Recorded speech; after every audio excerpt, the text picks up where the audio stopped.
দেশ ছেড়েছেন পুলিশের সাবেক আইজিপি বেনজির আহমেদ। সম্প্রতি দুদকে তলব করা সহ আগাম সবকিছু জেনেছিলেন তিনি।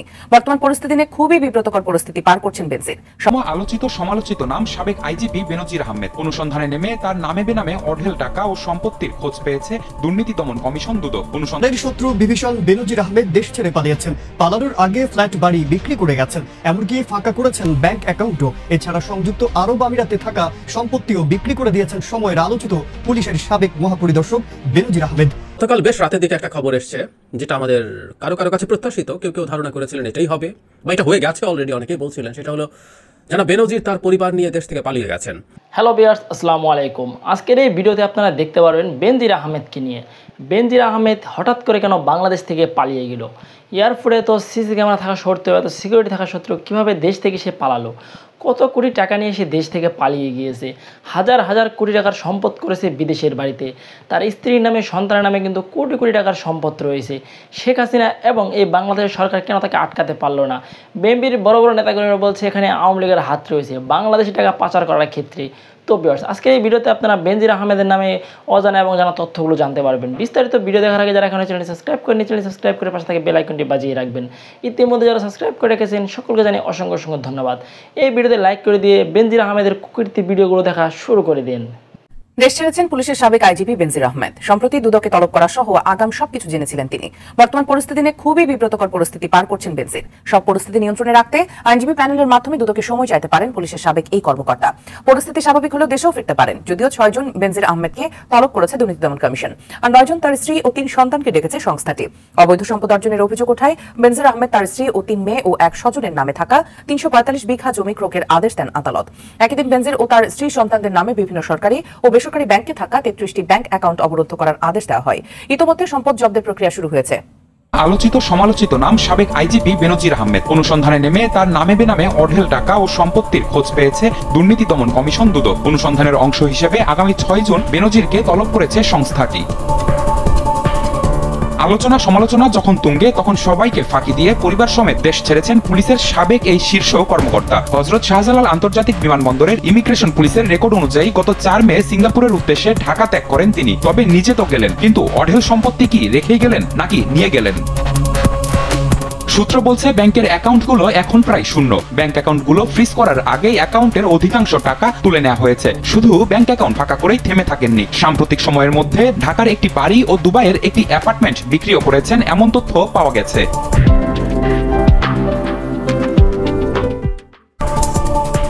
জানা গেছে সংযুক্ত আরব আমিরাতের দুবাইয়ে প্লাম জুমেরা ও মেরিনা এলাকায় বেনজিরের নামে বেনামে বেশ কয়েকটি অ্যাপার্টমেন্ট রয়েছে, যার মধ্যে জুমেরা এলাকায় 40 তলা কনকর্ড টাওয়ারে অবস্থিত একটি অ্যাপার্টমেন্ট গত কয়েকদিনের মধ্যেই প্রায় 29 কোটি টাকায় বিক্রিও করেছেন। দুবাইয়ের মস্কো নামের একটি বহুতল হোটেলে বেনজিরের যৌথ বিনিয়োগের তথ্যও রয়েছে। আর ঢাকার ভাটারা থানাধীন একটি অভিজাত আবাসিক এলাকায় বেনজিরের একটি 7 তলা ভবন ছিল, সেটিও সম্প্রতি বিক্রি করে দিয়েছেন। অনুসন্ধান শুরু হওয়ার পর এসব সম্পদ বিক্রি করা হয়েছে বলে জানিয়েছে দুদক। দুদকে জিজ্ঞাসাবাদ করার জন্য টাকা হয়েছে, 9 তারিখ ওনার পরিবারবর্গকে টাকা হয়েছে। কাজে আমরা দেখি 6 তারিখ কি হয়। যদি উনি আসলেই ওনাকে জিজ্ঞাসাবাদ করা হবে, আর যদি উনি না আসে তখন আইন অনুযায়ী তার আইনগতভাবে যা প্রসিডিউর হওয়ার সেটাই চলবে। অনুসন্ধান মাঝপথে আছে, 2 দফায় জব্দ হয়েছে, জিজ্ঞাসাবাদের জন্য প্রসিডিউর চলছে। কাজে পূর্ণাঙ্গ অনুসন্ধান যখন হবে তখন পূর্ণাঙ্গ চিত্রটা আপনি পাবেন। পাশের পুলিশ কর্তারাও এখন চিনছেন নাম বেনজিরকে। পুলিশ সদর দপ্তরের অন্তত 5টি কেনাকাটার খাত থেকে বিপুল অর্থ লোপাটে যেসব কর্মকর্তা সহযোগীর ভূমিকায় ছিলেন, তারাও বেনজিরকে ঘরের শত্রু বিভীষণ হিসেবে আখ্যা দিচ্ছেন। এবার তাদের উপরও চোখ পড়েছে দুদকের। বেনজির পরিবারের সম্পদের তল্লাশির সঙ্গে ঘনিষ্ঠ হিসেবে পরিচিত কয়েকজন পুলিশ কর্মকর্তার নামেও সম্পত্তি কেনার তথ্য পেয়েছে দুদক। যদিও বেনজির আহমেদের দেশ ছাড়ার খবর জানেন না বলে দাবি করেছেন স্বরাষ্ট্রমন্ত্রী। আগে তো এখনো আমরা নিষেধাজ্ঞা দেইনি, সেই নিষেধাজ্ঞার আগে চলে যেয়ে থাকে। আমি এখনো কিন্তু সঠিক জানি না সে আছে কিনা চলে গিয়েছে।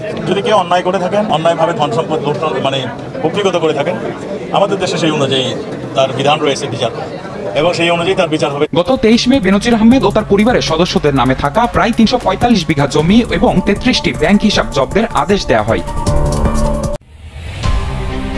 ঘরের শত্রু বিভীষণ বেনজির আহমেদ দেশ ছেড়ে পালিয়েছেন। পালানোর আগে ফ্ল্যাট বাড়ি বিক্রি করে গেছেন, এমনকি ফাঁকা করেছেন ব্যাংক অ্যাকাউন্টও। এছাড়া সংযুক্ত আরব আমিরাতে থাকা সম্পত্তিও বিক্রি করে দিয়েছেন সময়ের আলোচিত পুলিশের সাবেক মহাপরিদর্শক বেনজির আহমেদ। অবৈধ সম্পদের খবর জানার পর দুদক তার 33টি ব্যাংক অ্যাকাউন্ট সহ অন্যান্য সম্পদ জব্দের নির্দেশ দেয়। এরপরই বেনজির আহমেদ দেশ ছেড়ে পালানোর আগে এমন কাণ্ড ঘটালেন। এদিকে আগামী 6 জুন বেনজিরকে তলব করেছে দুদক।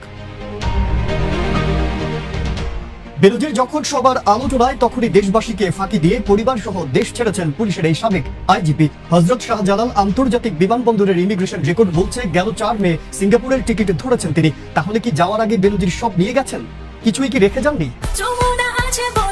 যমুনা রেফ্রিজারেটর, খাবার ফ্রেশ তো লাইফ জম্পেশ। সূত্র বলছে এখন প্রায় বেনজিরের সব অ্যাকাউন্টই শূন্য। 33টি ব্যাংক অ্যাকাউন্ট ফ্রিজ করার আগেই অধিকাংশ টাকা তুলে নিয়েছেন। এখানেই শেষ নয় বেনজির নামা। ঢাকায় থাকা 7তলা বাড়ি এবং দুবাইয়ের একটি অ্যাপার্টমেন্ট বিক্রি করেছেন তিনি। প্রায় 29 কোটি টাকা বিক্রি করা হয়েছে দুবাইয়ের অ্যাপার্টমেন্টটি, এমন তথ্য পাওয়া গেছে। সংশ্লিষ্ট সূত্র বলছে সংযুক্ত আরব আমিরাতে বেনজিরের নামে বেনামে বেশ কয়েকটি অ্যাপার্টমেন্ট রয়েছে। সেখান থেকেই একটি অ্যাপার্টমেন্ট বিক্রি করা হয়েছে। এদিকে অ্যাপার্টমেন্ট ছাড়াও দুবাইয়ে একটি বহুতল হোটেলেও যৌথ বিনিয়োগের তথ্য পাওয়া গেছে। এদিকে ঢাকার ভাটারা থানার একটি অভিজাত এলাকায় থাকা 7তলা বাড়ি সম্প্রতি বিক্রি করেছেন তিনি। অনুসন্ধান শুরুর পরেই এসব সম্পদ বিক্রি করেছে বলে জানায় দুদক। দুদকের আইনজীবী খুরশিদ আলম বলেন, জিজ্ঞাসাবাদ করার জন্য তাকে ডাকা হয়েছে। 6 তারিখ বেনজিরকে এবং 9 তারিখে পরিবারবর্গকে ডাকা হয়েছে। যদি উনি আসে ওনাকে জিজ্ঞাসাবাদ করা হবে, আর যদি উনি না আসে তখন আইন অনুযায়ী যা হওয়ার তাই চলবে। তিনি আরো বলেন, অনুসন্ধান মাঝ পথে আছে, পূর্ণাঙ্গ অনুসন্ধান হলে বেরিয়ে আসবে সব তথ্যই। এদিকে পুলিশের কেউই এখন চিনছেন না বেনজিরকে। পুলিশ সদর দপ্তরের অন্তত 5টি কেনাকাটার খাত থেকে বিপুল পরিমাণ অর্থ লোপাটে যেসব কর্মকর্তা বেনজিরের ডান হাত ছিলেন তারাও বলির পাঠা বনে গেছেন। বেনজিরকে এখন ঘরের শত্রুই মনে করছেন পুলিশ সদস্যরা। এছাড়া বেনজিরের সহযোগীদের উপরও চোখ পড়েছে দুদকের। সম্পদের তল্লাশির সঙ্গে বেরিয়ে আসে জড়িত থাকাদের নাম, তারাও এবার দুদকের নজরে পড়ে গেছে। বেনজির আহমেদের দেশ ছাড়ার খবর জানেন না বলে দাবি করেছেন স্বরাষ্ট্রমন্ত্রী। গতকাল বেশ রাতের দিকে একটা খবর এসছে, যেটা আমাদের কারো কারো কাছে প্রত্যাশিত, কেউ কেউ ধারণা করেছিলেন এটাই হবে, বা এটা হয়ে গেছে অলরেডি, অনেকেই বলছিলেন। সেটা হলো যেন বেনজির তার পরিবার নিয়ে দেশ থেকে পালিয়ে গেছেন। যখন একটা নিউজ এসেছিল যে তার বিদেশ যাওয়ার ক্ষেত্রে নিষেধাজ্ঞা দেওয়ার আবেদন করা হবে আদালতের কাছে, তখন অনেকেই এই শঙ্কা প্রকাশ করেছেন। আমি আমার একটা ভিডিওতেও বলেছি যে তিনি আদৌ দেশে আছেন কিনা। তারপর আবার অনেকে আমরা বলছিলাম ইনফ্যাক্ট তাকে যেহেতু দুদক ডেকেছে 6 জুন, তখনই বোঝা যাবে উনি আসলে দেশে আছেন কি নেই। গতকাল রাতে একটা পর্যায়ে প্রত্যেকটা মিডিয়াতে মোটামুটি নিশ্চিতভাবে বলা হয়েছে উনি দেশে নেই। এক এক জায়গায় এক এক রকম তথ্য। কেউ কেউ বলছেন উনি দুবাই চলে গেছেন সপরিবারে, আরেক জায়গায় দেখলাম যে তিনি সিঙ্গাপুর গেছেন স্ত্রীর চিকিৎসার নামে, এবং এগুলো গেছেন যখন এই দুদকের যাবতীয় প্রসেস শুরু হয়েছে তারও আগে, মে মাসের শুরুর দিকে উনি চলে গেছেন। উনি আসলে দেশে নেই। আমি আসছি যে জনাব বেনজিরের কথায়, আমি এরকম আরেকটা পলায়নের ঘটনা মনে পড়লো তার পলায়ন দেখে। সেটা হচ্ছে পিকে হালদার, আমাদের মনে আছে এই লোক ব্যাংকে ছিলেন, তারপরে নন ব্যাংক ফিনান্সিয়াল যে ইনস্টিটিউট এগুলোতে ছিলেন। 3.5 কোটি টাকা অন্তত পাচার করেছেন বিভিন্ন দেশে, মূলত কানাডায়। সেই পিকে হালদার দেশ থেকে পালিয়ে গিয়েছিলেন। প্রথম কথা হচ্ছে তার আগে যখন তার বিরুদ্ধে মামলা হয়, 34টা মামলা মাথায় নিয়ে অতি 3 বছর পালিয়েছিলেন দেশের ভেতরে। পরে দেশ থেকে উনি পালিয়ে যান ভারতে, একেবারে রীতিমতো মানে অন্য কোনো বর্ডার টর্ডার চুরি করে ক্রস করে না, বেনাপোল দিয়ে পালিয়ে যান। মানে দুদকের যে চিঠি আছে তার বিদেশ ত্যাগের যে নিষেধাজ্ঞার যে চিঠি, সেটা পৌঁছার 13 মিনিট আগে, এবং হাইকোর্ট রীতিমতো দুদককে তুলোধুনা করেছিল যে দুদক তাকে পালিয়ে যাওয়ার সুযোগ করে দিয়েছে একদম ক্লিয়ারলি, কারণ দুদক চিঠি দিতে দেরি করেছে। এবং হাইকোর্ট বলেছে যে এই ইন্টারনেটের যুগে কাগজে চিঠি লিখে সেটা পাঠানো কেন। সুতরাং এই ধরনের একটা বাস্তবতা আছে। এবং আরেকটা ব্যাপার আছে এখানে ইম্পর্টেন্ট, সেটাও বলে রাখা ভালো। যারা পিকে হালদার কিন্তু দেশে ফিরে আসতে চেয়েছিলেন, উনি আজও ফিরে আসেননি, ওনাকে আনা হয়নি, আমরা এইভাবে বলবো। আসলে পিকে হালদারদের দেশে ফিরে না আসাই ভালো। ঠিক একই কারণে সম্ভবত জনাব বেনজিরকেও বাইরে চলে যেতে দেওয়া হলো। এর মধ্যে বেনজিরকে নিয়ে অনেক তথ্য সামনে এসছে। একটা আমরা দেখেছি, যেটা আমি আমার প্রথম একটা ভিডিওতে প্রেডিক্ট করেছি, যখন তার ব্যাংক অ্যাকাউন্ট জব্দ করা এবং তার সম্পত্তি ক্রোক করার আদেশ হয়েছিল, তখন বলেছিলাম তার ব্যাংক তো খালি করার জন্য যথেষ্ট সময় দেওয়া হয়েছে। জমি যেহেতু ট্রান্সফার করা এত সোজা না, ক্রেতা পাওয়া বিক্রি করা it's not that easy. So ওটা থেকে গেছে তার নামে, সে কারণেই আমরা সেই জমি এবং ফ্ল্যাটের সে অবিশ্বাস্য তথ্য পাই। কিন্তু একটা টিভি চ্যানেলের নিউজে দেখলাম তিনি 100 কোটি টাকার এফডিআর ভাঙিয়ে বেশ আগেই তুলে ফেলেছেন, এবং সেগুলো মানি লন্ড্রিং করে মানে পাচার টাচার করে দিয়েছেন। আবারও বলি, 100 কোটি টাকা, তার যে 600 কত একর বা বিঘা জমি, 4টা গুলশানের ফ্ল্যাট, আরও কোথায় কোথায় কি যেন আছে, এগুলো সব আসলে দেশে থাকা সম্পদের এক অংশ। বিদেশের কয়েক গুণ সম্পত্তি উনি এর আগেই পাচার করে রেখেছেন, কোনো সন্দেহ নাই। এইটুকু বুদ্ধি জনাব বেনজির না, তার সাথে অনেক বোকাশোকা লোকেরও থাকে। আর রীতিমতো এই লোক ভয়ঙ্কর কানিং একজন মানুষ, তার এই বুদ্ধি না থাকার কোনো কারণে কিন্তু টাকা তুলে ফেলেছেন এবং সেগুলো নিয়ে গেছেন। পরিস্থিতি আমরা বুঝতে পারি। এখন ঘটনাটা কি হয় আসলে, এইসব লোকজনের প্রচুর লোকজন ইনফর্মার ছড়িয়ে আছে বিভিন্ন জায়গায়। কেউ কেউ বলতে পারেন যে আদতেই কি তাকে সরকার ধরতে চেয়েছে, নাকি তাকে এই সম্পত্তি ক্রোক করে ফেললো, তার বিরুদ্ধে একটা শাস্তি বা সে পালিয়ে গেল, এটাই সরকার যে মেসেজ দিতে চেয়েছিল তা হয়ে গেছে। এই প্রশ্ন আসবে কারণ হচ্ছে বেনজিরদের থাকা সম্ভবত খুব ভালো না, কেন ভালো না সেই জায়গায় আসি, কিন্তু তার আগে বলি সেটা হচ্ছে ধরুন দুদক তার বিরুদ্ধে এটা করবে বা কি ব্যবস্থা হচ্ছে, সরকারের বিভিন্ন পর্যায়ে মানুষজন আছে যেখানে এই কথাবার্তা হচ্ছে যে না এখন ওর বিরুদ্ধে এটা করা হবে, কোর্টে যাবে, কোর্টে গিয়ে ক্রোক হবে ইত্যাদি ইত্যাদি যাবতীয় যে প্রসেসটা আগাচ্ছে সেই তথ্য জনাব বেনজিরের পেয়ে যাওয়ার যথেষ্ট কারণ আছে। কারণ এইরকম একটা সাম্রাজ্য, ক্রিমিনাল এম্পায়ার, অপরাধের সাম্রাজ্য যিনি পরিচালনা করেছেন রাষ্ট্রীয় বাহিনীর ঊর্ধ্বে পড়ে বিভিন্ন জায়গায় তার লোকজন আছে। আমরা এখন প্রচুর গল্প দেখছি ব্যবসায়ীদের সাথে বিভিন্ন রকম ব্যবসা তিনি করেছেন, তার সাথে এটা প্রেডিক্টেবল, কিন্তু এখন আরো তথ্য আমাদের সামনে আসছে, ওটার বিভিন্ন ক্লাবের কালচার, সেখানে উনি কি করেছেন এগুলো আমাদের সামনে এসছে। সো বিভিন্ন জায়গায় সরকারের বাইরে বিভিন্ন প্রভাবশালী জায়গায় তার লোকজন আছে, তার কাছে এই তথ্য লিকড হয়ে যেতেই পারে যে তার বিরুদ্ধে প্রসেস চলছে এবং তার সবকিছু ক্রোক্ট হয়ে যেতে পারে। এবং আমরা ধারণা করি ওনার বিরুদ্ধে যেসব অভিযোগ আছে 6 তারিখ উনি যখন জিজ্ঞাসাবাদে যাবেন ওই দিনই উনি গ্রেফতার হয়ে যেতে পারেন। এই ধরনের পরিস্থিতি হতে পারে, তার স্ত্রী কন্যারা হতে পারে, সব উনি জেনে গেছেন আগে, তাই উনি পালিয়ে গেছেন। আরেকটা অপশন হচ্ছে এটা সরকারি আসলে যাবতীয় তথ্য দিয়ে তাকে পালিয়ে যেতে দিয়েছে। মানে ধরুন পিকে হালদারের কথা বলছি, পিকে হালদার বাংলাদেশে আসছেন না কেন? পিকে হালদার যদি বাংলাদেশে ফেরত আসতেন, জনাব বেনজিরকে পালিয়ে যেতে দেওয়া হয়েছে একই রকম কারণে। সেটা হচ্ছে এইরকম যে পিকে হালদার যদি দেশে আসতে পারেন, উনি ভারতে যাওয়ার পর অবশ্য গ্রেফতার হয়েছেন, কিন্তু দেশে যদি আসতে পারেন, দেশে আসলে এই মামলাগুলোর হিয়ারিং শুরু হবে, অন্তত কোর্টে তো যেতেই হবে এখানে পরবর্তী পর্যায়ে। এই ভদ্রলোক যখন দেখছেন যে বহু মানুষ আছে বিরাট সাধু সেজেছে, পিকে হালদারই একমাত্র অপরাধী অনেকের সামনে, পিকে হালদার আসলে তখন অনেক তথ্য ফাঁস করে দেবেন। খুব স্বাভাবিকভাবেই তার ক্ষুব্ধতা থাকবে, রাগ থাকবে, ন্যায্য কারণেই থাকবে। এই যে উনি 3,500 কোটি টাকা পাচার করেছেন, দিনের পর দিন এই ব্যাংক এবং এই নন ব্যাংকিং ফিনান্সিয়াল ইনস্টিটিউটগুলো লুট করছিলেন, তখন কি অনেকেই এটা জানতো না, দেখে নাই? উনি 3,500 কোটি টাকা লুট করে পাচার করেছেন, আরও বহু টাকার বখরা কি বিভিন্ন দিকে যায় নাই? নিশ্চিতভাবেই গেছে। সুতরাং ওই মানুষজন আজকে বিরাট সাধু হয়ে থাকবে সমাজে, সেটা পিকে হালদারদের চাওয়ার কথা না। সুতরাং পিকে হালদার এই শুনানি সহ যাবতীয় জায়গায় এই কথাগুলো বলে ফেলার সম্ভাবনা থাকে এবং এতে বহু রাঘব বোয়াল, পিকে হালদারের চেয়ে তার অনেক বড় বড় বিগ শটের নাম বেরিয়ে আসতে পারে। একই ঘটনা আসলে বেনজিরের ক্ষেত্রে হতে পারত। বেনজির যা করেছেন, যে দম্ভ দেখিয়েছেন, যে আস্ফালন দেখিয়েছেন, তার সাথে রাষ্ট্রের অনেক উঁচু পর্যায়ের মানুষজন সরাসরি কানেক্টেড। কি সার্ভ উনি করেছেন এবং যে টাকা উনি অর্জন করেছেন সেই টাকারও বখরা বহু জায়গায় গেছে, বহুভাবে গেছে। এগুলো যখন কোর্টে উঠবে, জনাব বেনজির যদি গ্রেফতার হতেন, সেই মামলা যদি যখন চলতে থাকতো, খুব সম্ভাবনা ছিল উনি এই কথাগুলো বলে ফেলতেন। জনাব বেনজিরকে তো আর নিয়ে গিয়ে ক্রস ফায়ারে খুন করে ফেলা যেত না, সুতরাং উনি এই কথাগুলো বলতেন। এবং আমি বহুদিন একটা কথা বলছি, এই করাপশন আসলে একটা ট্রেড অফ, একটা বিনিময়। আপনি কিভাবে একটা সরকারকে যাচ্ছে তাই করে এই রাষ্ট্রকে একটা মগের মুলুক বানিয়ে ক্ষমতায় রাখবেন, তার জন্য যাতা করবেন, সেই সিদ্ধান্ত যখন নিয়েছেন তার ট্রেড অফ এটা। এই আলাপগুলো আসতে থাকতো, কারণ ওনার কাছে খারাপ লাগবেই। উনি আজকে খারাপ হয়ে গেছেন আর বাকি সবাই সাধু।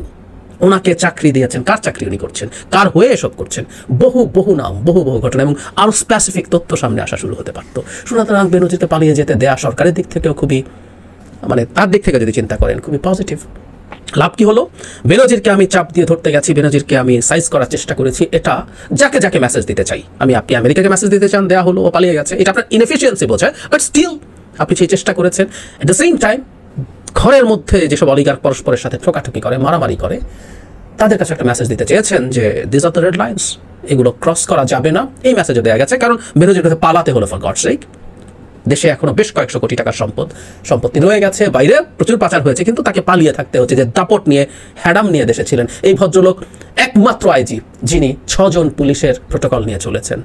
6 জন, অথচ একজন রিটায়ার্ড আইজি, একজন পুলিশ এবং একজন আনসারের নিরাপত্তা পান, উনি 6 জন পেয়েছেন স্পেশাল। মানে এরপর ওরা কি পরিমাণ সক্ষমতা ছিল, পালাতে তো হলো। সুতরাং এই ঘটনাটা মেসেজ হিসাবে দেওয়া হলো, কিন্তু ওনার মধ্যে দেশে বসে প্রচুর ঘাটাঘাটি হলো না। এবং বেনজির নিজে যদি ধরা পড়েন, তিনি আরও অনেকের নাম টাম বলে দিতে পারেন, অনেককে ধরিয়ে দিতে পারেন, তাতে আমাদের কল্পনার বাইরেও এমন সব নাম চলে আসতে পারার সম্ভাবনা ছিল। সুতরাং এই বিবেচনা ঠিকই করেছেন, সরকারই তাকে পালিয়ে যেতে দিতে পারে, সরকারই তাকে তথ্য দিয়ে থাকতে পারে। আর সেই প্রসঙ্গেই মনে পড়লো এখন আরেকজনের কথা, জনাব আজিজ, যাকে নিয়ে আমরা এর মধ্যে কথা বলছি।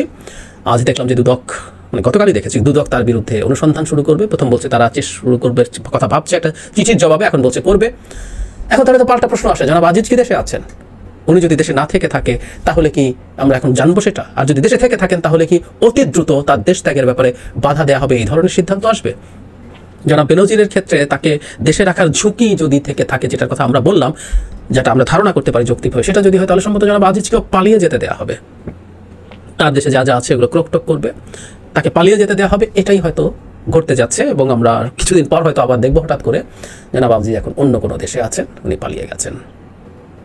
প্রিয় দেশবাসী, শুরু থেকে শেষ পর্যন্ত যারা এই ভিডিওটি দেখেছেন সকলকে জানাই অসংখ্য অসংখ্য ধন্যবাদ। যারা এরকম নিউজ ভিডিও পেতে পছন্দ করেন তারা অবশ্যই এই চ্যানেলটি সাবস্ক্রাইব করে পাশে থাকা বেল আইকনটি বাজিয়ে দিবেন। যারা এখনও এই ভিডিওটি শেয়ার করেননি, এই ভিডিওটি দ্রুত শেয়ার করে সকলকে দেখার সুযোগ করে দিন।